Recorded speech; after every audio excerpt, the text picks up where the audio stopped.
তো স্নেহের 2025 সালের নতুন বছরের নবম শ্রেণীর ছাত্রছাত্রী বন্ধুরা, আশা করি তোমার সবাই ভালো আছো। আজ আমরা যে বিষয়টি নিয়ে আলোচনা করব, নবম শ্রেণীর ফার্স্ট সামেটিভ অর্থাৎ প্রথম পর্যায়ক্রমিক মূল্যায়নের ইতিহাসের কোশ্চেন পেপার নিয়ে। দেখো সরাসরি স্ক্রিনে তোমরা নবম শ্রেণীর ফার্স্ট সামেটিভ অর্থাৎ প্রথম পর্যায়ক্রমিক মূল্যায়নের ইতিহাসের কোশ্চেন পেপারটা দেখতে পাচ্ছ। ফুল মার্কস তোমাদের রয়েছে 40 আর সময় তোমাদের রয়েছে 1 ঘন্টা 30 মিনিট। একে থেকে রয়েছে সঠিক উত্তর নির্বাচন করে লেখো যে কোনো 6টি প্রতিটি প্রশ্নের মান 1 করে 1 × 6 = 6। বিপ্লবের আগে ফ্রান্সের রাজা ছিলেন 14 লুই, 15 লুই, 16 লুই, 18 লুই, উত্তরে 16 লুই। ফ্রান্সের সম্পত্তি করের নাম কি? গ্যাবেল, টাইলে, টাইড, মেতাইর, উত্তরে টাইলে। ফ্রান্সকে ভ্রাত্য অর্থনীতির জাদুঘর বলে মন্তব্য করেছিলেন ভলতেয়ার, নেকার, 16 লুই, অ্যাডাম স্মিথ। বাস্তিল পতন হয়েছিল 14 জুলাই 1789, 20 জুন 1789, 5 মে 1789, 26 জুলাই 1794, 14 জুলাই 1789। ফরাসি জাহাজ আদায় করত গ্যাবেল, টাইলি, করভিনা, টাইড। ফরাসি বিপ্লবের জনক বলা হয় 16 লুই রুশোকে, ভলতেয়ারকে, নেপোলিয়নকে। রুশোকে। দার্শনিকদের অভিধান গ্রন্থটি রচনা করেন মন্তেস্কু, ভলতেয়ার, রুশো, কে, উত্তরে ভলতেয়ার। কাকে ইউরোপের মুক্তিযোদ্ধা বলা হয়? 16 লুইকে, নেপোলিয়নকে, রুশোকে না ভলতেয়ারকে? উত্তরে নেপোলিয়নকে। কোড নেপোলিয়নের কতগুলি বিধি ছিল? 2277, 2287, 2728, 2278, 2287টি। বার্লিন ডিগ্রি জারি হয়েছিল 1800 খ্রিস্টাব্দে, 1806 খ্রিস্টাব্দে, 1810 খ্রিস্টাব্দে, 1814 খ্রিস্টাব্দে, 1806 খ্রিস্টাব্দে।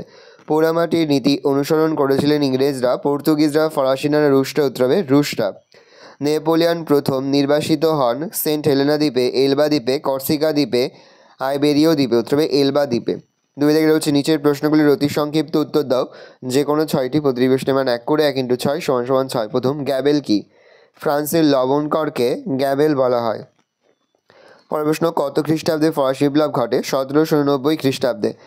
আমির আর চুক্তিটি কার? উত্তরে ফরাসি সম্রাট 14 লুই। কে গিলোটিন যন্ত্র আবিষ্কার করেন? Doctor Joseph Ignace Guillotine. The Persian লেটার্সের রচয়িতাকে? মন্তেস্কু। ফ্রান্সের প্রথম কনসাল কে ছিলেন? Napoleon Bonaparte. কবে কাদের মধ্যে পিরামিডের যুদ্ধ হয়? 1798 খ্রিস্টাব্দে ইংল্যান্ডের মধ্যে পিরামিডের যুদ্ধ হয়। 1798 খ্রিস্টাব্দে ফ্রান্স আর ইংল্যান্ডের মধ্যে পিরামিডের যুদ্ধ হয়েছিল। কবে কোড নেপোলিয়ন প্রচলিত হয়? 1804 খ্রিস্টাব্দে। ট্রাফালগারের নৌযুদ্ধে ইংরেজ সেনাপতি কে ছিলেন? নেলসন। 3 থেকে রয়েছে 2 থেকে 3টি বাক্যে প্রশ্নগুলির উত্তর দাও যে কোনো 4টি প্রতিটি প্রশ্নের মান 2 করে 2 × 4 = 8। ফ্রান্সকে কে কেন ভ্রান্ত অর্থনীতির জাদুঘর বলেছেন? ব্রিটিশ অর্থনীতিবিদ অ্যাডাম স্মিথ ফরাসি বিপ্লব পূর্ববর্তী ফ্রান্সকে ভ্রান্ত অর্থনীতির জাদুঘর বলেছেন। তিনি একথা বলেছেন কারণ ফ্রান্সের কর ব্যবস্থা ছিল বৈষম্যমূলক। যাজক ও অভিজাতদের হাতে থাকা বিপুল পরিমাণ জমির কর রাজা আদায় করতেন না, ফলে রাজকোষ সমৃদ্ধ ছিল না। থার্ড স্টেট বা তৃতীয় সম্প্রদায় কি? ফরাসি বিপ্লবের আগে শ্রেণীবিভক্ত ফরাসি সমাজ ব্যবস্থায় যে 3টি শ্রেণীর অস্তিত্ব ছিল তার মধ্যে অন্যতম ছিল থার্ড স্টেট বা তৃতীয় সম্প্রদায়। এই সম্প্রদায়ের অন্তর্ভুক্ত ছিল সব ধরনের রাজনৈতিক ও অর্থনৈতিক অধিকার থেকে বঞ্চিত ধনী, বুর্জোয়া, মধ্যবিত্ত, দরিদ্র কৃষক ও শ্রমিক, সাঁ-কুলোত বা চালচুলোহীন ভবঘুরে প্রভৃতি। লাল সন্ত্রাস কি? ফ্রান্সে 13 এপ্রিল থেকে 27 জুলাই পর্যন্ত রোবসপিয়ারের একক নেতৃত্বে ভয়াবহ সন্ত্রাস চলে। এই সময় সন্ত্রাসের প্রয়োজন ফুরিয়ে গেলেও রোবসপিয়ার নিজের ইচ্ছা জোর করে বাস্তবায়িত করতে গিয়ে হাজার হাজার মানুষকে সন্ত্রাসের মাধ্যমে হত্যা করেন। এই ঘটনা লাল সন্ত্রাস নামে পরিচিত। সন্ত্রাস রাজত্ব বলতে কী বোঝো? বিপ্লবের কালে ফ্রান্সে একদা অভ্যন্তরীণ ক্ষেত্রে বিপ্লব বিরোধী শক্তি মাথাচাড়া দিয়ে থাকে এবং বৈদেশিক ক্ষেত্রে বিভিন্ন রাষ্ট্রের আক্রমণে ফ্রান্সের স্বাধীনতা লুপ্ত হওয়ার সম্ভাবনা দেখা দেয়। এই সংকটজনক পরিস্থিতিতে বিপ্লবী নেতৃবৃন্দ বিপ্লবী ফ্রান্সকে রক্ষার উদ্দেশ্যে দেশে এক জরুরি শাসন চালু করেন যা সন্ত্রাসের রাজত্ব বা সন্ত্রাসী শাসন নামে পরিচিত। পোড়ামাটির নীতি কি? ফরাসি সম্রাট নেপোলিয়ন 1812 খ্রিস্টাব্দে রাশিয়া আক্রমণ করলে রাশিয়া সম্মুখ যুদ্ধ এড়িয়ে সাম্রাজ্যের অভ্যন্তরে ক্রমাগত পিছু হটতে থাকে। ফরাসি বাহিনী রাশিয়ায় যাতে সমস্যায় পড়ে সেই উদ্দেশ্যে পিছু হটার সময় রুশ বাহিনী নিজেদের রাস্তাঘাট ও সেতু ধ্বংস করে। খাদ্যশস্য, শস্যক্ষেত্র, শহর, জনপদ প্রভৃতি আগুনে পুড়িয়ে পানীয় জলে বিষ মিশিয়ে দিয়ে দেয়। রুশ বাহিনীর এই পদক্ষেপ পোড়ামাটির নীতি নামে পরিচিত।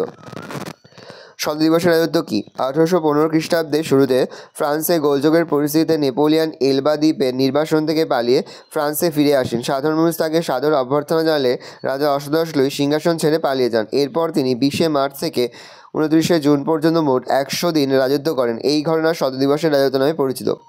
নেপোলিয়নের যুগ কাকে বলে? উত্তর, নেপোলিয়ন ডাইরেক্টরি শাসনের অবসান ঘটিয়ে 1799 খ্রিস্টাব্দের প্রথম কনসাল হিসাবে ফ্রান্সের ক্ষমতা দখল করেন। তখন থেকে 1814 খ্রিস্টাব্দ পর্যন্ত নেপোলিয়ন ছিলেন ফ্রান্সের সর্বময় কর্তা। এই পর্বে তাকে কেন্দ্র করেই ফ্রান্স তথা ইউরোপে ব্যাপক রাজনৈতিক অর্থনৈতিক পরিবর্তন ঘটে, তাই এই সময়কালকে নেপোলিয়নের যুগ বলা হয়। বার্লিন ডিগ্রি কি? নেপোলিয়ন মহাদেশীয় অবরোধ ব্যবস্থা কার্যকর করার উদ্দেশ্যে যেসব হুকুমনামা জারি করেন সেগুলির মধ্যে অন্যতম ছিল বার্লিন ডিগ্রি। এতে বলা হয়, ইংল্যান্ড বা তার উপনিবেশগুলির কোনো জাহাজ ফ্রান্স এবং ফ্রান্সের মিত্র বা নিরপেক্ষ কোনো দেশে ঢুকতে দেওয়া হবে না। 2, এসব দেশে কোনো জাহাজে করে ব্রিটিশ পণ্য ঢুকলে তা বাজেয়াপ্ত করা হবে। 4 থেকে 7 থেকে 8টি বাক্যে নিচের প্রশ্নগুলির উত্তর দাও, যে কোনো দুটি। প্রতিটি প্রশ্নের মান 4 করে, 4 গুণ 2 = 8। টিকা লেখো। বাস্তিল দুর্গের পতন। বাস্তিল দুর্গের পতন ও গুরুত্ব লেখো। ভূমিকা। ফরাসি রাজা ষোড়শ লুই বুর্জোয়াদের প্রবল চাপের কাছে নতি স্বীকার করে 3 সম্প্রদায়ের একত্র অধিবেশন ও মাথাপিছু ভোটের দাবি মেনে নেয়। এই ঘটনা ফ্রান্সের সাধারণ মানুষের মনে তীব্র আলোড়ন সৃষ্টি করে। পয়েন্ট করবে। বাস্তিল দুর্গের পতন। 1, রাজার পদক্ষেপ। প্রবল চাপে পড়ে ষোড়শ লুই বুর্জোয়াদের দাবি মেনে নিলেও তিনি মন থেকে এই ঘটনা মানতে পারেননি। তিনি প্যারিস ও ভার্সাইয়ে প্রায় 30,000 সেনা মোতায়েন করেন। এরপর তিনি জনপ্রিয় অর্থমন্ত্রী নেকারের পদচ্যুত করলে প্যারিসের উন্মত্ত জনতা হিংসার পথে পা বাড়ায়। রাস্তায় ব্যারিকেড তৈরি হয়। জনতা অস্ত্রের দোকান ও গির্জাগুলিতে লুণ্ঠন চালায়। 3, প্যারিসের পরিস্থিতি। এ সময় খাদ্যের দাবিতে হাজার হাজার মানুষ গ্রাম থেকে এসে প্যারিসের উত্তেজিত সাধারণ মানুষের সঙ্গে মিলিত হলে পরিস্থিতি ভয়ঙ্কর হয়ে ওঠে। সশস্ত্র জনতা সরকারি দপ্তরগুলিতে আক্রমণ চালিয়ে বহু নথিপত্র পুড়িয়ে দেয়, অস্ত্রাগার লুণ্ঠন করে। এরপর 7 থেকে 8,000 মানুষ 1789 খ্রিস্টাব্দের 14 জুলাই কুখ্যাত বাস্তিল দুর্গের রক্ষীদের হত্যা করে দুর্গটি দখল করে এবং বন্দীদের মুক্ত করে দেয়। গুরুত্ব। বাস্তিল দুর্গ ছিল স্বৈরতন্ত্রের প্রতীক। বিনা বিচারে বহু নিরপরাধ মানুষকে এখানে বন্দী করে রাখা হতো। বাস্তিলের পতনে রাজতন্ত্র ও বিধতন্ত্রের উপর তীব্র আঘাত নেমে আসে। প্যারিসের শাসন ক্ষমতা বুর্জোয়াদের হাতে চলে যায়। প্যারি কমিউন গঠন করে তারা প্যারিসের শাসন চালাতে থাকেন। উপসংহার। ফ্রান্সের চরম স্বৈরতন্ত্রের প্রতীক বাস্তিল দুর্গের পতন একটা যুগের পতন ঘটায়। ঐতিহাসিক গুডউইন বলেছেন, বাস্তিলের পতনের ঘটনা সমগ্র বিশ্বের স্বাধীনতার উন্মেষকাল হিসাবে চিহ্নিত। পরে হচ্ছে ফরাসি বিপ্লবে নারীদের ভূমিকা বিশ্লেষণ করো বা ফরাসি বিপ্লবে নারীদের ভূমিকা আলোচনা করো। ভূমিকা। 1789 খ্রিস্টাব্দের মাঝামাঝি রাজা ষোড়শ লুই স্টেট জেনারেলের অধিবেশন ডাকলে বুর্জোয়ারা সেখানে 3 সম্প্রদায়ের একত্রে অধিবেশনে বসা এবং সদস্যদের মাথাপিছু ভোটের দাবি জানায়।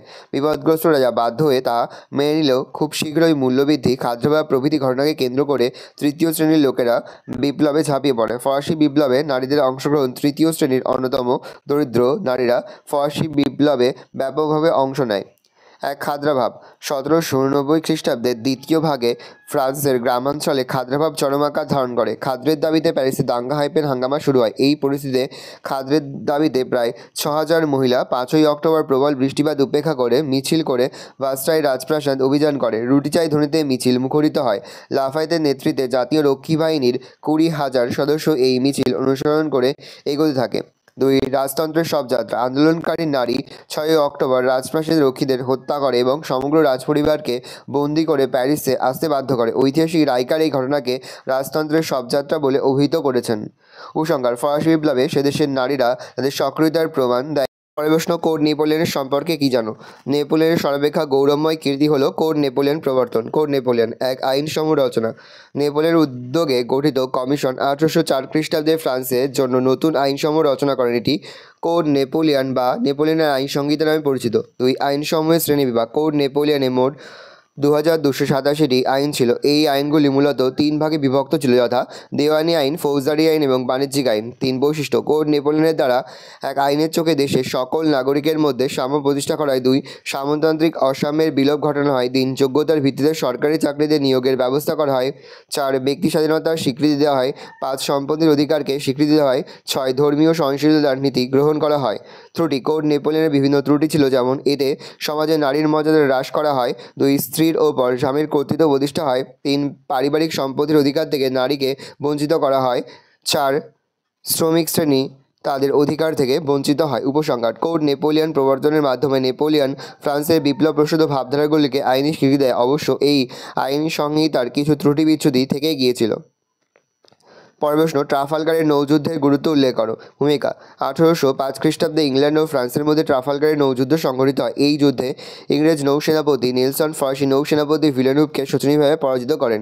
ট্রাফালগারের যুদ্ধের গুরুত্ব: ট্রাফালগারের যুদ্ধের বিভিন্ন গুরুত্ব ছিল, যেমন: 1. ব্রিটিশ নৌবহরের শ্রেষ্ঠত্ব: ট্রাফালগারের নৌযুদ্ধ ব্রিটিশ নৌবাহিনী ফ্রান্স ও স্পেনের যৌথ নৌবহর ধ্বংস করে। এই যুদ্ধে প্রমাণিত হয় যে ফ্রান্সের তুলনায় ব্রিটিশ নৌবাহিনী অনেক শক্তিশালী। 2.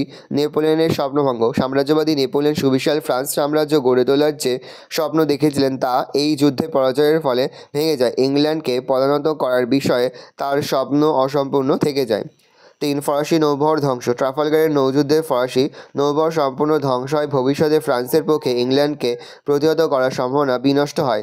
4. মর্যাদা নষ্ট: ট্রাফালগারের যুদ্ধে ফ্রান্সের পরাজয়ের ফলে ইউরোপে নেপোলিয়নের মর্যাদা যথেষ্ট পরিমাণে নষ্ট হয়। ইতিপূর্বে ইউরোপে যে অপরাজয়ে নেপোলিয়নের ধারণা গড়ে উঠেছিল তা নিমিষে ভেঙে চুরমার হয়ে যায়। 5 থেকে যে কোনো একটি প্রশ্নের মান 8। প্রথম, ফরাসি বিপ্লবে দার্শনিকদের অবদান আলোচনা করো। পয়েন্ট করো। ভূমিকা: ঐতিহাসিক টেইন, স্থান: সেতেব্রিয়া, মাদেলা, জোরেস, মাথিয়ে প্রমুখ মনে করেন 1789 খ্রিস্টাব্দে সংঘটিত ফরাসি বিপ্লবের পথে দার্শনিকদের গুরুত্বপূর্ণ ভূমিকা ছিল। ফরাসি দার্শনিকগণ তাদের লেখনী দ্বারা রাষ্ট্র ব্যবস্থার ত্রুটিগুলি বা ত্রুটিপূর্ণ দিকগুলি দেশের সাধারণ মানুষের সামনে তুলে ধরেন। ফলে ফ্রান্সের শোষিত ও অবহেলিত মানুষের মনে বিপ্লবের বীজ রোপিত হয়। পয়েন্ট করবে। ফরাসি দার্শনিকদের ভূমিকা বা অবদান: ফ্রান্সের জনগণের মনে বিপ্লবের বীজ রোপণে মন্তেস্কু, ভলতেয়ার, রুশো, ডেনিস দিদিরো, দি'এলেমবার্ট প্রমুখ দার্শনিক এবং ফিজিওক্র্যাটস নামে দার্শনিক গোষ্ঠীর উল্লেখযোগ্য ভূমিকা ছিল। 1. মন্তেস্কু: ফরাসি দার্শনিক মন্তেস্কু ছিলেন দেশের বঞ্চিত শ্রেণীর প্রাণপুরুষ। মন্তেস্কু তার the spirit of the laws বা আইনের মর্ম নামক গ্রন্থে সম্রাটের স্বৈরাচারী শাসন ও স্বর্গীয় অধিকারতত্ত্বের তীব্র সমালোচনা করেন। দ্য পার্সিয়ান বা পার্সিয়ার পত্রাবলী নামে অপর একটি গ্রন্থে নিয়মতান্ত্রিক রাজতন্ত্রের সমর্থক মন্তেস্কু ফ্রান্সের পুরাতনতন্ত্র, অভিজাততন্ত্র ও স্বৈরাচারী রাজতন্ত্রের কঠোর সমালোচনা করেন। ক্ষমতা স্বতন্ত্রীকরণ নীতির সমর্থক মন্তেস্কু মানুষের ব্যক্তি স্বাধীনতা রক্ষার উদ্দেশ্যে দেশে আইন বিভাগ, শাসন বিভাগ, বিচার বিভাগকে পৃথক করার দাবি জানান। 2. ভলতেয়ার ছিলেন ফ্রান্সের অন্যতম দার্শনিক, সাহিত্যিক ও চিন্তাবিদ। তিনি ফ্রান্সের স্বৈরাচারী রাজতন্ত্রের তীব্র নিন্দা করেন। তিনি তীক্ষ্ণ ব্যঙ্গাত্মক রচনার মাধ্যমে ফরাসি গির্জার দুর্নীতি, কুসংস্কার, অন্ধবিশ্বাস ও অত্যাচারকে আক্রমণ করেন। তিনি ক্যাথলিক গির্জাকে বিশেষ অধিকার প্রাপ্ত উৎপাত বলে অভিহিত করেন। তার 2টি উল্লেখযোগ্য গ্রন্থ: কাদিদ, দার্শনিকের অভিধান। রুশো: অষ্টাদশ শতকে ফ্রান্সের সর্বাপেক্ষা উল্লেখযোগ্য জনপ্রিয় দার্শনিক ছিলেন জ্যাঁ জ্যাকো রুশো। তিনি তার সর্বাপেক্ষা উল্লেখযোগ্য গ্রন্থ সামাজিক চুক্তিতে রাজার ঐশ্বরিক ক্ষমতা যুক্তি সহকারে খণ্ডন করেন। বলেন যে মানুষ স্বাধীন হয়ে এবং সমান অধিকার নিয়ে জন্মায়, কিন্তু বৈষম্যমূলক সমাজ ব্যবস্থা তাকে দরিদ্র ও পরাধীন করে। ডেনিস দিদিরো, দি'এলেমবার্ট প্রমুখ দার্শনিক রাষ্ট্র ও গির্জার অন্যায়ের কঠোর সমালোচনা করেন। তার অসীম পরিশ্রম করে 17 খণ্ডের বিশ্বকোষ রচনা করেন। এতে বিভিন্ন দার্শনিকের রচনা রাজনৈতিক, সামাজিক, অর্থনৈতিক, ঐতিহাসিক প্রভৃতি বিষয় স্থান পায়। 5. ফিজিওক্র্যাটস গোষ্ঠী: অষ্টাদশ শতকে ফ্রান্সে ফিজিওক্র্যাটস নামে একটি অর্থনীতিবিদ গোষ্ঠী ফ্রান্সের বাণিজ্যে শুল্করীতি ও নিয়ন্ত্রণ প্রথার তীব্র সমালোচনা করে এবং অবাধ বাণিজ্যনীতি ও বেসরকারি শিল্প স্থাপনের দাবি জানায়। এই মতবাদের অন্যতম সমর্থক ছিলেন কেনে। মূল্যায়ন: ফ্রান্সে বিপ্লব সংঘটিত হওয়ার ক্ষেত্রে উপরোক্ত দার্শনিকদের অতি নগণ্য অবদান ছিল বলে কোনো ঐতিহাসিক মনে করেন। অবশ্য ঐতিহাসিক রাইকার, সেতোব্রিয়া, টেইন, রোস্তান প্রমুখ ফরাসি বিপ্লবের জন্য দার্শনিকদের ভূমিকা স্বীকার করেছেন। পরের প্রশ্ন, 1790 সালে ফরাসি বিপ্লবের জন্য রাজনৈতিক, অর্থনৈতিক, সামাজিক কারণগুলি আলোচনা করো। ভূমিকা: 1779 সালে ফ্রান্সে যে বিপ্লব হয়েছিল তা শুধু ফ্রান্সের ইতিহাসে নয়, বিশ্বের ইতিহাসে একটি অত্যন্ত গুরুত্বপূর্ণ ঘটনা। এই বিপ্লবের পিছনে ছিল দীর্ঘদিনের পুঞ্জীভূত নানান অভাব, অভিযোগ। ঐতিহাসিক লেফেভারের মতে ফরাসি বিপ্লবের উৎস অনুসন্ধান করতে হবে তার অতীত ইতিহাসের মধ্যে। যাই হোক, ফরাসি বিপ্লবের পেছনে নিম্নলিখিত কারণগুলি দায়ী ছিল। 1. রাজনৈতিক কারণ বা কদি পয়েন্ট করে রাজনৈতিক কারণ: ফরাসি বিপ্লব ছিল প্রকৃতপক্ষে দীর্ঘদিন ধরে পূর্ব রাজতন্ত্রের বিরুদ্ধে জমে থাকা ক্ষোভের বহিঃপ্রকাশ। রাজা ঈশ্বর প্রদত্ত ক্ষমতায় বিশ্বাসী ছিলেন এবং তারা বংশানুক্রমিকভাবে শাসনকার্য পরিচালনা করতেন। একদিকে সাব পয়েন্ট করবে এরাদের দুর্বল শাসন: ফরাসি রাজা 14 লুই বিলাস বাদশাহে মগ্ন থেকে স্বৈরাচারী ক্ষমতার মাধ্যমে শাসনকার্য পরিচালনা করতেন। তিনি বলতেন, আমিই রাষ্ট্র। পরবর্তী রাজা 15 লুই ছিলেন বিলাসী, অলস ও পরিশ্রম বিমুখ। পরবর্তী রাজা ফরাসি রাজ দুর্বল চিত্ত 16 লুই এর আমলে রাজতন্ত্র অবক্ষয়ের শেষ সীমায় পৌঁছায়। তার পক্ষে রাজশক্তির পতন রোধ করা সম্ভব হয়নি। 2 দুর্নীতিগ্রস্ত প্রশাসন। রাজশক্তির এই দুর্বলতার সুযোগে শাসন কার্য সম্পূর্ণভাবে অভিজাতদের হাতে চলে যায়। প্রিন্টিং মিস্টেক আছে, সম্পূর্ণভাবে অভিজাতদের হাতে চলে যায়। শাসন ব্যবস্থা সম্পূর্ণভাবে স্বৈরাচারী ও দুর্নীতিগ্রস্ত হয়ে পড়ে এবং তারা ইন্টেন্ডেন্ট নামক কর্মচারীদের হাতে চলে যায়।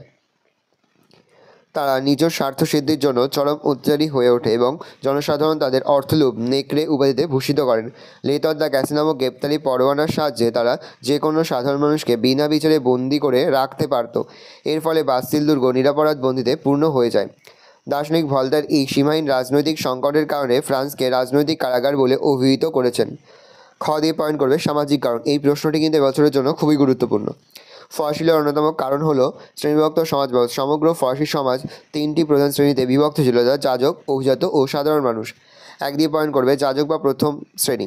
ফরাসি সমাজ ব্যবস্থায় যাজকরা ছিল প্রথম শ্রেণী। এরা ছিল বিশেষ সুবিধাভোগী এবং ফ্রান্সের মোট জনসংখ্যার 1%, যা ছিল 1,20,000। এরা বিভিন্ন রকম কর আদায় করলেও নিজে কোনো কর দিত না। রাষ্ট্রের সব রকম সুযোগ সুবিধা এরা ভোগ করত। 2য় শ্রেণী। পরে সমাজে অভিজাতরা ছিলেন 2য় শ্রেণী। এর অভিজাত হবে অভয়সী উর্জাকার অভিজাতরা ছিলেন 2য় শ্রেণীভুক্ত। এরা ছিল ফ্রান্সের মোট জনসংখ্যার 1.5%, যা 3,50,000। ফ্রান্সের মোট জমির 20% জমি বা 20% ছিল এদের দখলে, বা 20% জমি ছিল এদের দখলে। এরা জমির জন্য সরকারকে কোনো প্রত্যক্ষ কর দিতেন না। আবার সরকারের বিভিন্ন উচ্চ পদগুলি এরাই সাধারণত ভোগ করত। 3য় শ্রেণী। ফরাসি সমাজে ব্যবসায়ী, কৃষক, শ্রমিক, বুদ্ধিজীবী, সরবরাহ সকলেই ছিলেন 3য় শ্রেণীভুক্ত। মোট জনসংখ্যার এরা ছিল 96 থেকে 97%। এরা ছিল অসাম্যের শিকার। সমাজে এদের কোনো মর্যাদা ছিল না। সমস্ত রকম কর এই 3য় শ্রেণীকে দিতে হতো। এরা নানা রকম শোষণ সহ্য না করতে পেরে শেষ পর্যন্ত বিপ্লবের পথ বেছে নিয়েছিল। গদি মেন পয়েন্ট করে অর্থনৈতিক কারণ। শূন্য রাজকোষ ও ফ্রান্সের আর্থিক দুরবস্থা বিপ্লবের জন্য বহুলাংশে দায়ী। 1 বৈষম্যমূলক কর ব্যবস্থা। ফ্রান্সের প্রথম 2 শ্রেণী অর্থাৎ যাজক ও অভিজাতকরা বেশিরভাগ ভূসম্পত্তি ভোগ করলেও তাদের কর দিতে হতো না, কিন্তু অপরপক্ষে সরকারের মোট রাজত্বের 96% দিতে হতো 3য় সম্প্রদায়কে। বিভিন্ন ধরনের কর প্রদানের পর তাদের হাতে মাত্র 20% অর্থাৎ 5 ভাগের 1 ভাগ বাঁচত। এই অত্যাধিক করের বোঝা 3য় সম্প্রদায়কে বিদ্রোহী করে তুলেছিল। এছাড়াও দ্রব্যমূল্য বৃদ্ধি, রাজার আরও কর আরোপের চেষ্টা এবং সর্বোপরি ব্যয়বহুল যুদ্ধ ফ্রান্সকে অর্থনৈতিক দিক থেকে শেষ করে দিয়েছিল, যার ফলে সাধারণ মানুষের শেষ পর্যন্ত বিদ্রোহের পথ বেছে নিয়েছিল। উপসংহার। উপরোক্ত আলোচনার পরিপ্রেক্ষিতে আমরা বলতে পারি যে 1790 সালে ফ্রান্সের যে বিপ্লব হয়েছিল তা ছিল মূলত দীর্ঘদিনের সামাজিক, অর্থনৈতিক ও রাজনৈতিকভাবে উচ্চারিত 3য় সম্প্রদায়ের এক বলিষ্ঠ প্রতিবাদ। পরের প্রশ্ন, নেপোলিয়নের পতনে মহাদেশীয় অবরোধের কী ভূমিকা ছিল? ভালো করে দেখে নাও। পয়েন্ট করবে 1 দিয়ে ফ্রান্সের অর্থনৈতিক ক্ষতি। 2 দিয়ে পয়েন্ট করবে উপকূল দখল। 3 দিয়ে পয়েন্ট করবে ব্যয় ভার। 4 দিয়ে পয়েন্ট করবে রোম হল্যান্ডে অসন্তোষ। 5 দিয়ে পয়েন্ট করবে উপদ্বীপের যুদ্ধে বিপর্যয়। 6 রাশিয়া বিপর্যয়। শেষ পয়েন্ট করবে মূল্যায়ন। এছাড়াও আর বেশ কয়েকটি তোমরা প্রশ্ন মুখস্থ করবে। তার মধ্যে তোমরা পড়বে টেনিস কোর্টের শপথ, সন্ত্রাসের রাজত্ব, টিকা লেখো সন্ত্রাসের রাজত্ব, সন্ত্রাসের কারণ ও ফলাফল আলোচনা করো, নেপোলিয়নের রুশ অভিযান, নেপোলিয়নের পতনের কারণ। এগুলো কিন্তু বছরের জন্য খুব ভালো করে তোমরা অধ্যয়ন করবে। আশা করি ভিডিওটা ভালো লেগেছে। ভিডিওটা ভালো লাগলে ভিডিওকে লাইক করতে ভুলবেন না। আমার চ্যানেল নতুন হওয়া লাল কালার সাবস্ক্রাইব প্রেস করে পাশে বেল আইকনটা প্রেস করো, যখন নতুন কোনো ভিডিও আপলোড করি সবার ফার্স্ট নোটিফিকেশন তোমরা পেয়ে যাও। আর এই ভিডিওটি তোমার বন্ধু বান্ধবী আত্মীয়স্বজন সবার মধ্যে কিন্তু অনেক শেয়ার করে যাবে। বছর 9ম শ্রেণীতে পড়ছে। আমরা কিন্তু ইতিমধ্যে 9ম শ্রেণীর প্রতি বিষয়ের সিলেবাস, প্রশ্নপত্র এবং নমুনা প্রশ্নপত্র কিন্তু আপলোড করে দিয়েছি। তোমরা এখনও পর্যন্ত সেই ভিডিওগুলো না দেখে থাকো, ভিডিওগুলো কিন্তু তাড়াতাড়ি দেখে নাও। তোমাদের সকলকে জানাই আগাম পরীক্ষার অনেক শুভেচ্ছা এবং অভিনন্দন। আশা করি সকলের পরীক্ষায় খুব ভালো হবে। কোনো প্রশ্নের উত্তর লিখতে বা বুঝতে যদি কোনো কম অসুবিধা হয় তাহলে কিন্তু নির্দ্বিধায় কমেন্ট করে জানাতে একদমই ভুলবে না। ভালো করে দেখে নাও কোশ্চেন পেপারটা।